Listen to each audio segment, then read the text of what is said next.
Tudi nam, profesionalnim šefom, se zgodi, da imamo preveč sestavin v kuhinji. V takih trenutkih je ključno pravilno shranjevanje le-teh. Danes vam razkrijem 5 različnih trikov, kako lahko tudi doma shranjujete. Zelišča so ena bolj občutljivih stvari v naših kuhinjah.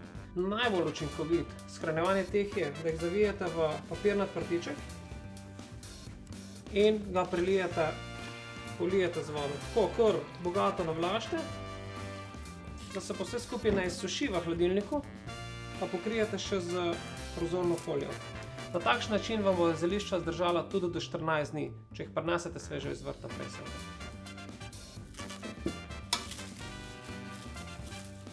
Če ribe ne vakuumiramo, preden jo zmrznemo, imam za vas eno super rešitev. Na njo lahko naredite ledeno glazuro. Postopek je popolnoma enostaven, vzel vam bo nekaj malega časa in to je to. Že zamrznjeni ribji file potopite v mrzlo vodo za par sekund in ga postavite nazaj v skrinjo. Postopek ponovite 3 do 5 krat. S tem boste dobili tanko plast ledu okrog ribe, kar pomeni, da preprečimo izsuševanje in da dobi okus po skrinji. Na tak način bo vaša riba ostala bistveno dlje sveža in okusna. So živila, ki jih naj ne bi nikoli postavili v skrinjo. Nekaj od njih jih bom jaz dala tule pred sabo. Se pravi, prvo od njih je surov paradižnik. Če termično obdelanje, ok, surov ga pa ni priporočljivo. Eno od živil, ki jih tudi se izogibite shranjevanja v skrinji, so jajca.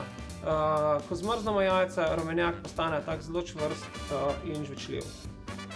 Solata, mislim, da je več ali manj vsem znano, da ni nobenega dobrega rezultata ne prinese z zamrzovanjem.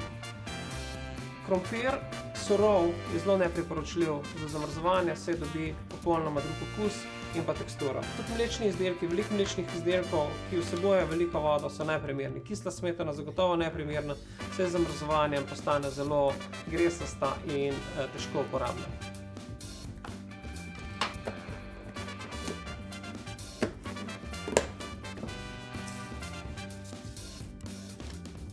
Tudi v najboljših zamrzovalnikih se zgodi, da živilo postane neprepoznavno po določeni dobi.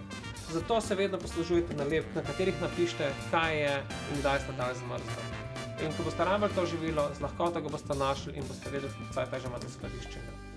Od govorjenja sem ostal brez zraka. Smo pri zadnjem nasvetu in to je vakuumiranje. Je čudovit način shranjevanja živil, primeren za zamrzovanje in za hranjenje v hladilniku. Prihranimo veliko prostora, predvsem, pa kar je najbolj pomembno, ohranjamo svežino živil bistveno dlje. Vakuumiramo lahko res širok asortiman živil, od mesa, mesnih izdelkov, sirov, zelenjave, vendar pri zelenjavi moramo biti previdni.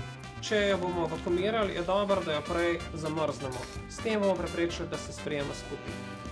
Tudi morate paziti, da v domači vakuumirki nikoli ne vakuumirate tekočin. Če jih želite, jih najprej zmrznite in potem zmrzene zvakuumirate. Še en nasvet, nikoli ne vakuumirate vročih stvari. S tem je veliko možnost, da boste kvarili vašo vakuumirko.